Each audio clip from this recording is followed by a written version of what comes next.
Somewhere on the internet right now, someone is telling you that Rh-negative blood makes you special, that it's Irish, that it's ancient, that it's proof your ancestors survived something the rest of the world didn't. And here's the strange part. They're not entirely wrong. They're just not telling you the real story, because the real story is stranger, older, and far more interesting than the myth. For years, a certain corner of the internet has treated Rh-negative blood like a secret badge. People trade theories in comment sections about alien ancestry, lost bloodlines, and hidden royal lineages. Type Rh-negative blood Irish into a search bar and you'll find video after video promising to reveal what's been suppressed for centuries. The truth is far less dramatic, but it's also far more real, and once you understand it, you'll never look at a blood test the same way again. Let's start with the basics, because most people who talk about this trait online don't actually understand what it is. Rh stands for rhesus, named after the rhesus monkeys used in the original research back in the late 1930s and early 1940s. Two scientists, Carl Landsteiner and Alexander Wiener, were, studying blood samples and noticed something odd. When they injected rabbits' blood with red blood cells from a rhesus monkey, the rabbit's immune system produced an antibody. That antibody also reacted with the red blood cells of most humans tested, but not all of them. Somewhere around 15% of the people tested showed no reaction at all. Their blood lacked whatever protein was triggering that immune response. That protein is now called the D antigen, and its presence or absence defines whether someone is Rh positive or Rh negative. Here's the part that surprises people. Being Rh negative isn't a disease. It isn't a mutation in the dramatic sense people imagine. It's simply the absence of a specific protein on the surface of red blood cells, caused most commonly by a deletion of the RhD gene on chromosome 1. If you inherit that deletion from both of your parents, you end up Rh negative. If you inherit even one working copy of the gene, you're Rh positive. Because positive is dominant, that single genetic fact explains almost everything else in this story, including why Rh negative populations cluster the way they do. Now here's where the myth makers usually jump in, and where things start to go sideways.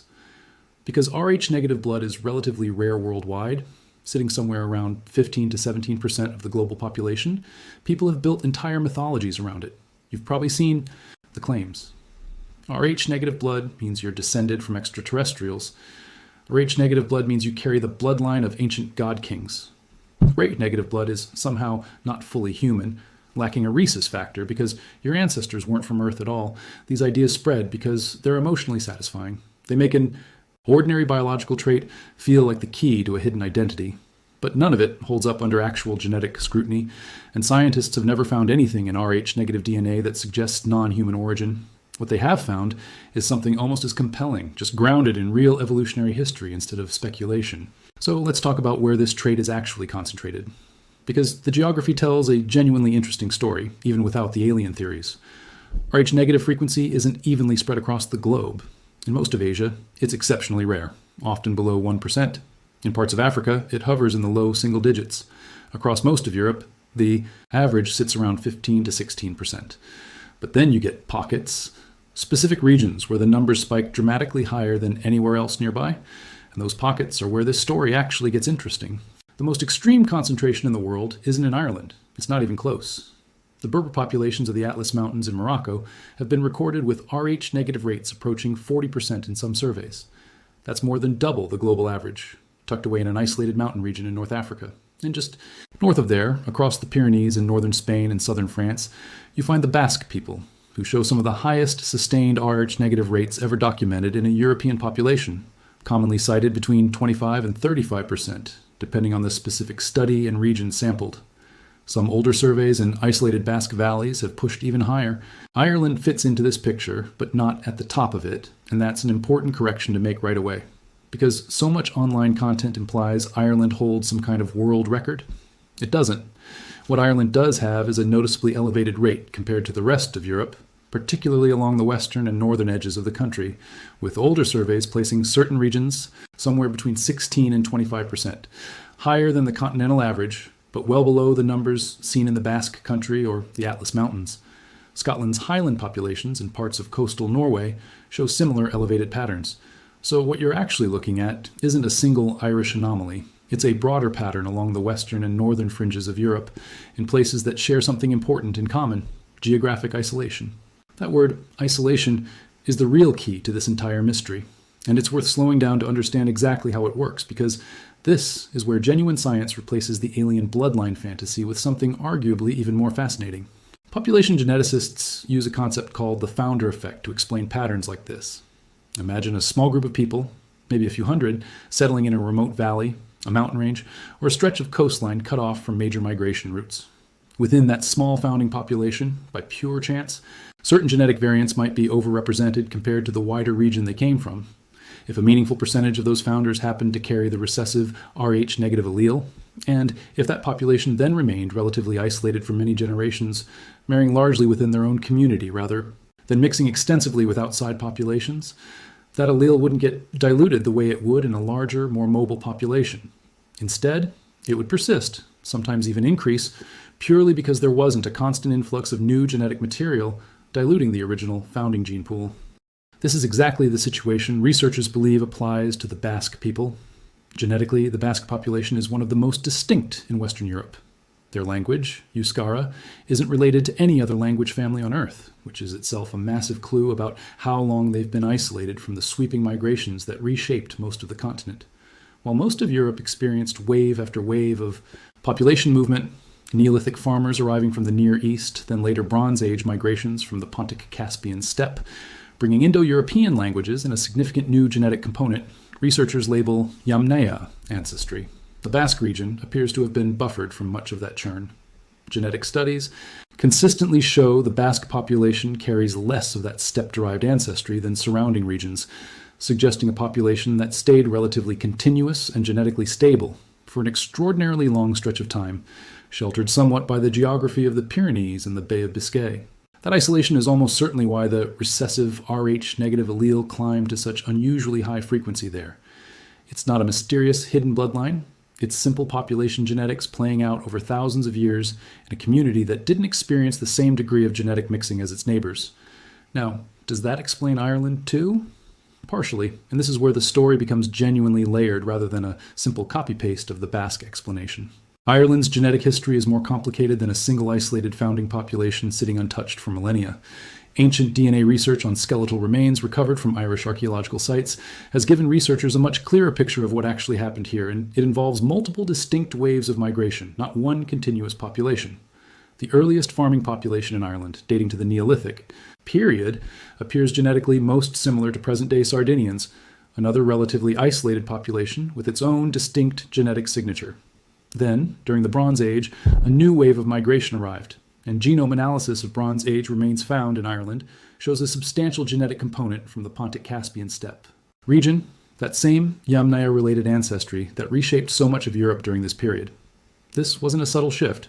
Researchers have found that modern Irish populations are genetically much closer to those Bronze Age arrivals than to the earlier Neolithic farmers, meaning the population that exists in Ireland today largely descends from that later migration wave, not the original farming settlers. So Ireland's genetic story isn't one of pure, unbroken isolation the way the Basque country's arguably is. It's a story of layered migrations, followed by a long period of relative isolation on the western edge of the continent, protected somewhat by its position as an island, separated from mainland Europe by the Irish Sea, and further separated from much of Britain by distance and history. That combination, significant founding populations followed by centuries of comparative isolation from continental Europe, created the conditions for certain genetic traits, including elevated Rh-negative frequency, to persist and even climb higher than the European average, without ever reaching the extremes seen in the Basque country. There's also a detail in the historical blood group surveys of Ireland that rarely makes it into these viral videos, and it's worth including here because it complicates the simple narrative even further. Large-scale blood donor surveys conducted across Irish counties in the 20th century found that Rh-negative frequency wasn't even uniform within Ireland itself. Some of these surveys found more Rh-negative blood concentrated in the east of the country than in the west, which runs counter to what a lot of casual online content assumes, since people often imagine the purest or most isolated Irish populations living along the rugged western coastline.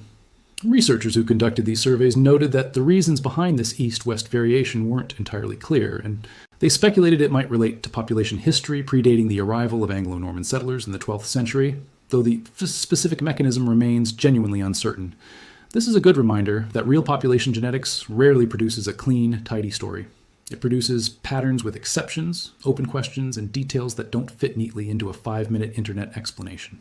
Now, let's address the connection between the Basque people and the Irish, because this is another area where online content tends to blur legitimate research with speculation, and it deserves a careful, honest look.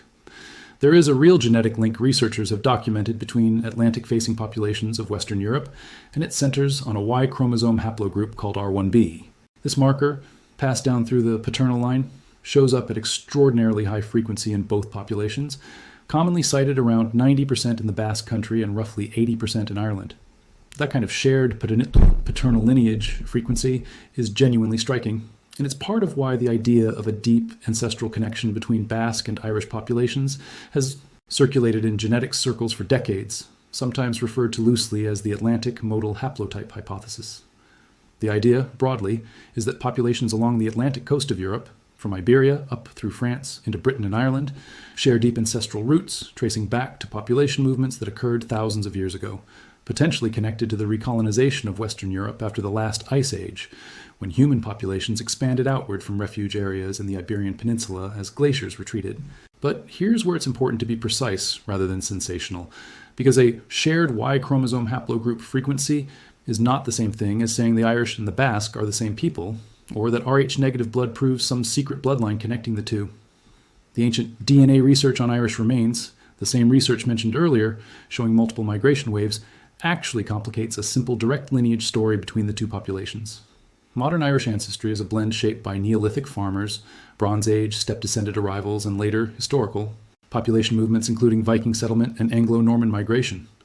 The Basque population's genetic story, while also not perfectly static, appears to have experienced less disruption from those later Bronze Age and Iron Age population movements. So while both populations share some deep ancient genetic threads connected to the broader recolonization of post-glacial Western Europe, and while both show elevated Rh-negative frequency, likely, for genuinely related reasons involving isolation and founder effects, they are not simply the same ancient bloodline hiding in two different countries. The real relationship is more like two related but distinct outcomes of similar evolutionary pressures. Geographic isolation acting on populations at the western edge of the continent, rather than one secret population splitting into two. It's also worth mentioning that the Basque and Irish populations aren't the only ones tangled up in this broader Atlantic fringe genetic story. Researchers studying population genetics along the western edge of Europe have also looked closely at populations in Wales and parts of western Scotland and along the Brittany coast of France, all of which show some combination of elevated R1b frequency and, in several cases, somewhat elevated Rh-negative rates compared to Central and Eastern Europe. None of these populations match the Basque numbers, but the broader pattern reinforces the same underlying explanation. Wherever you find populations that experienced relative geographic isolation along Europe's Atlantic coastline, sheltered to some degree from the major overland migration routes that reshaped the continent's interior, you tend to find somewhat elevated frequencies of these older genetic signatures, Rh-negative blood, included. This isn't a coincidence, and it isn't a secret. It's a recognizable, well-documented pattern in population genetics, sometimes referred to informally as the Atlantic fringe effect, and it shows up across multiple independent lines of genetic evidence, not just blood typing. This matters because it's the difference between real science and the version of this story that spreads on social media. Real science says isolated populations at the edges of Europe experienced founder effects and reduced genetic mixing, which allowed certain recessive traits, including Rh-negative blood, to persist at higher frequencies than in more centrally located, more thoroughly mixed populations.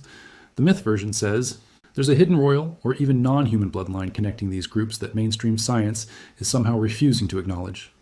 One of these explanations is supported by decades of population genetics research, peer-reviewed studies, and increasingly detailed ancient DNA analysis. The other is supported by nothing except the emotional appeal of feeling like you're part of something secret and ancient. It's also worth pausing here to talk about why this myth took hold so strongly in the first place, because understanding that helps explain why it keeps resurfacing in new video after new video, all promising some dramatic revelation. Rh-negative blood carries real medical significance, and that significance got tangled up with mystical interpretation over the decades.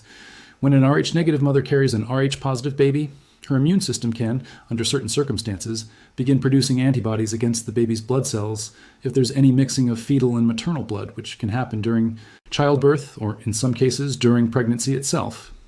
This condition, historically called rhesus disease or hemolytic disease of the newborn, could be genuinely dangerous in subsequent pregnancies, before medical science developed effective interventions. The discovery of this incompatibility issue in the mid-20th century made Rh-negative blood feel unusually significant, medically speaking, and that real medical weight seems to have bled into cultural imagination over time, transforming a legitimate obstetric concern into a foundation for much stranger claims about hidden ancestry and non-human origin. Thankfully, modern medicine has largely solved the clinical danger side of this. The development of a treatment called anti-D immunoglobulin, given to Rh-negative mothers during and after pregnancy, dramatically reduced the risk of the mother's immune system developing dangerous antibodies against future Rh-positive pregnancies. Before this treatment became standard practice, doctors relied largely on careful monitoring and, in severe cases, blood transfusions for affected newborns. And outcomes could vary a great deal depending on how early the incompatibility was caught. Once anti-D immunoglobulin became routine in prenatal care across much of the developed world, the number of babies affected by severe hemolytic disease dropped dramatically, transforming what was once a genuinely frightening complication into something largely preventable with proper medical care. More recently, doctors have also gained the ability to test fetal Rh status using cell-free DNA detected in the mother's bloodstream, meaning Rh-negative women can now find out relatively early and non-invasively whether their baby is actually Rh-positive at all, allowing for more targeted, less unnecessary treatment. Some studies looking at large groups of pregnant Rh-negative women have found that a substantial percentage were actually carrying Rh-negative babies as well, meaning the incompatibility risk never applied to them in the first place. Without genetic testing, though, doctors previously couldn't know that in advance. So many of these women received a treatment they didn't strictly need, simply as a precaution. Cell-free fetal DNA testing has changed that, letting clinicians target the intervention specifically toward the pregnancies where it actually matters. This kind of prenatal genetic testing represents one of the genuine, practical ways that DNA revealing hidden information about Rh-negative blood actually plays out in the real world.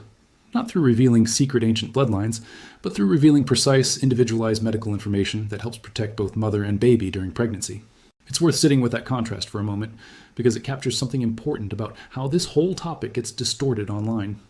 The genuinely groundbreaking use of DNA technology connected to Rh-negative blood isn't about ancestry mysteries at all. It's happening quietly in maternity wards and prenatal clinics, where cell-free DNA analysis is protecting real pregnancies right now.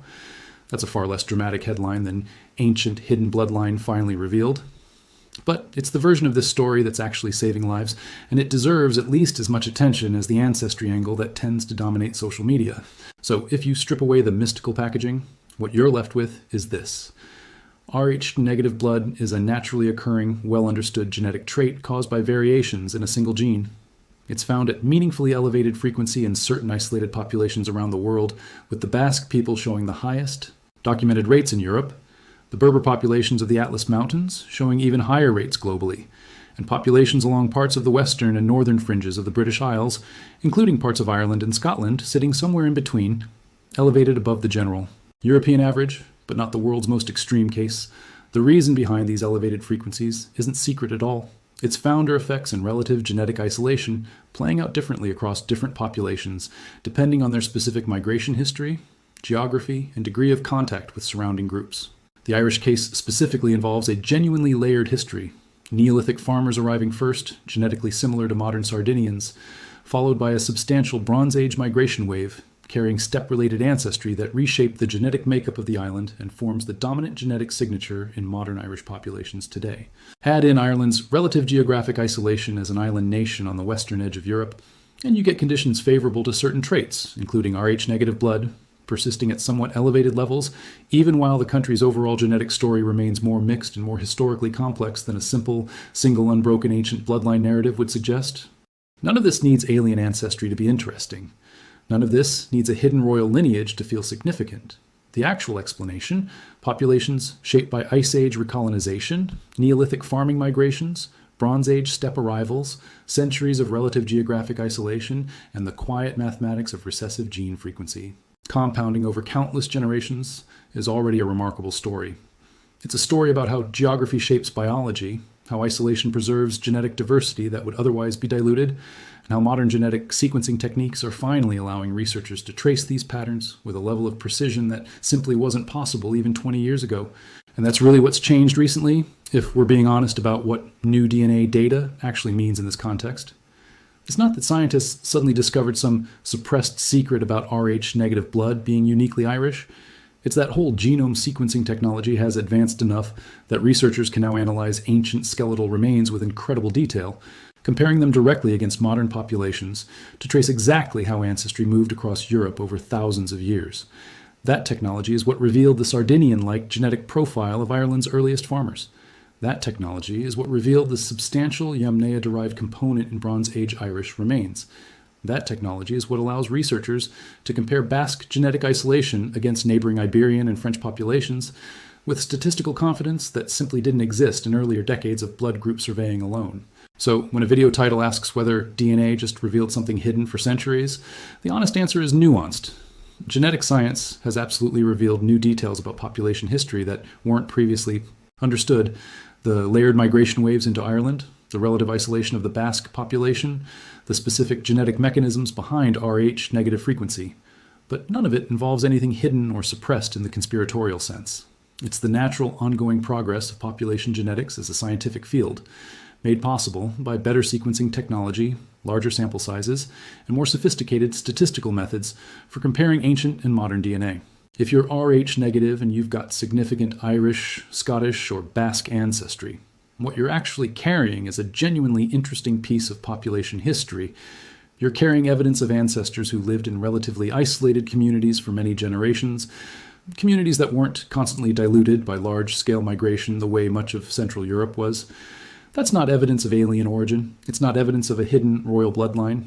It's evidence of geography and time working together in a very human, very explainable way, preserving a recessive genetic trait that might otherwise have been diluted into rarity across the wider European population. It's worth taking a moment to appreciate just how much work went into establishing even these basic population numbers, because it wasn't always as simple as running a quick genetic test.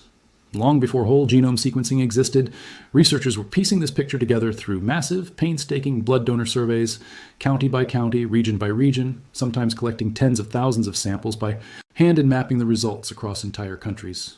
In Ireland specifically, some of the earliest large-scale surveys of ABO and Rh blood groups involved tens of thousands of donor records gathered by national blood transfusion services, cross-referenced against the counties where donors were born, not just where they happened to be living at the time of donation. That distinction mattered because Irish blood donors often lived or worked far from their county of birth, and researchers needed birth location data to get an accurate regional picture rather than one distorted by internal migration. These early surveys weren't perfect.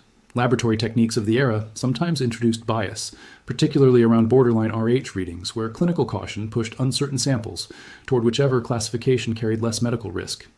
Even with those limitations, this decades-long body of survey work laid the essential groundwork for everything that came later, giving modern geneticists a detailed historical baseline to compare against when ancient DNA analysis became possible. That's really the through line connecting all of this together. Modern ancient DNA research didn't emerge in a vacuum. It built directly on top of nearly a century of patient methodical blood group surveying, stretching back to the original rhesus factor discovery in the late 1930s. Each generation of researchers added a new layer of resolution to the picture, from simple blood typing to Y chromosome haplogroup analysis to full genome, sequencing of ancient skeletal remains. And at every stage, the explanation held steady. Elevated Rh-negative frequency in places like the Basque Country, the Atlas Mountains, and parts of Ireland and Scotland traces back to geographic isolation and founder effects acting on small founding populations over very long stretches of time. No stage of this research, across nearly a century of accumulating evidence, has ever pointed toward anything resembling the sensational claims that circulate online today. It's also worth addressing directly why so much of this myth-making specifically latches onto Ireland rather than, say, the Basque Country or Morocco, since Ireland doesn't actually hold the highest documented Rh-negative frequency in the world. Part of the answer likely comes down to cultural visibility and the sheer size of the Irish diaspora. Tens of millions of people across the United States, Canada, Australia, and elsewhere claim some degree of Irish ancestry, largely as a result of large-scale emigration during the 19th and 20th centuries, including the devastating famine years. That massive diaspora means an enormous number of people worldwide have some personal stake in Irish ancestry claims, and consumer DNA testing services have only amplified that interest over the past 15 years or so, as millions of people received ethnicity breakdowns showing Irish ancestry percentages for the first time. When some of those same people also discover they're Rh-negative, it's an easy, intuitive leap to connect the two facts, especially once online. Content actively encourages that connection. Ireland's cultural prominence, its enormous diaspora, and the romantic appeal of its ancient history make it a far more compelling subject for viral content than the Basque country, even though the Basque population actually shows the more extreme genetic pattern. There's something almost more satisfying about the real explanation than the myth, once you actually sit with it. The myth asks you to believe in something hidden and secret, something being kept from you by unnamed authorities. The real explanation asks you to appreciate something quieter but ultimately more remarkable, that your ancestors, whoever and wherever they were, survived in relative isolation long enough across enough generations for a specific genetic signature to persist and concentrate in ways scientists can still measure and trace today. That's not a hidden secret. That's recorded, documented, ongoing science, built through decades of blood group surveys, and now refined through cutting-edge ancient DNA sequencing that continues to add new layers of detail every year. So the next time you see a video promising to reveal the shocking hidden truth about Rh-negative blood and Irish ancestry, you'll know the actual answer. It's not a suppressed secret. It's not extraterrestrial. It's population genetics, founder effects, geographic isolation, layered migration history, and the quiet persistence of a recessive gene across thousands of years, concentrated most heavily, not in Ireland at all, but in the Basque Country and the Atlas Mountains, with Ireland sitting as one meaningful elevated data point in a much larger, much more fascinating story about how human populations moved, settled, isolated, and evolved across the western edge of a continent. And honestly, once you understand the real version, it's hard to go back to finding the myth more interesting than the truth.